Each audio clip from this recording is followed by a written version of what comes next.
અબાડા ગામે દબાણો દૂર કરવા બાબતે પૂર્વ સરપંચ સહિત સરપંચનું સામસામે ધીંગાણું ખેલાયું। સામસામે ગાળાગાળી કરતા મામલો ઉગ્ર બન્યો। બંને પક્ષના લોકો 15થી વધારે લોકોને નાની મોટી ઈજાઓ થવા પામી છે। અમુક લોકોને આગળ રિફર કરવામાં આવ્યા। ઘટનાની જાણ થતાં જ પોલીસ કાફલો અબાડા ખાતે દોડી આવ્યો। ઘટના સ્થળે પોલીસ દોડી આવતા મામલું થાળે પડ્યું છે। ગાડીના પાછળના ભાગમાં તોડફોડ કરવામાં આવી છે। ઝઘડાના વિડીયો સીસીટીવી કેમેરામાં થયા કેદ। નાની મોટી ઈજાઓ થતાં સરકારી હોસ્પિટલમાં સારવાર આપીને આગળ રિફર કરવામાં આવ્યા છે। ઝઘડાએ મોટું સ્વરૂપ ધારણ કરતા ગામમાં ફફડાટ ફેલાયો છે। ભાભર પીઆઈ એસડી ચૌધરીએ પણ જણાવ્યું હતું કે ભાભર પોલીસે 4 ટીમો બનાવી છે। બંને પક્ષના આરોપીઓને પકડવામાં આવે છે।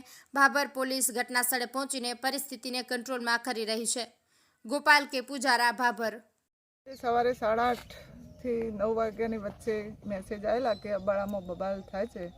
તે તાત્કાલિક પોલીસ સાથે અમે પહોંચી ગયેલા।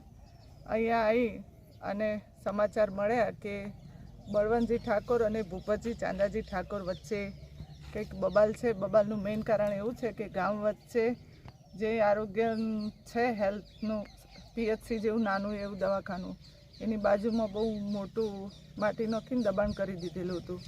જે દબાણ 2-3 દિવસ પહેલાં મામલતદાર અને પોલીસ બધાએ સાથે મળી અને દબાણ દૂર કર્યું। એની અદાવતમાં આજે કંઈક બળવંતજી ઠાકોર છે એ ભૂપતજીના ને એમના છોકરા બળવંતજીના છોકરાને આને મારવા માટે ગયેલા હતા। એટલે સામસામે ઝઘડો થયેલો છે। જેને વાગ્યું છે એ બંને હોસ્પિટલમાં છે અને ગામમાં હાલ ટોટલી પરિસ્થિતિ કંટ્રોલમાં છે। બીજો કોઈ બનાવ બનેલ નથી। કોઈ ઈસમોને પકડવામાં આવેલા છે? હાલ પૂરતા હજી ઈસમોને પકડવા નથી આવ્યા। દરેક ઘરે તપાસ કરી છે, એમના ખેતરોમાં પણ તપાસ કરી છે, પણ હજી સુધી કોઈ પણ એક ઈસમ પોલીસની પકડમાં આવેલ નથી।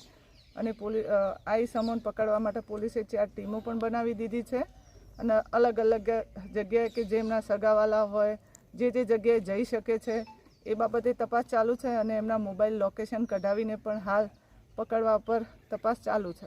કેટલા ઈસમો ઘાયલ છે સામસામે અંદાજે? સામસામે ટોટલ મળતી માહિતી મુજબ 7 થી 8 ઈસમો ઘાયલ છે।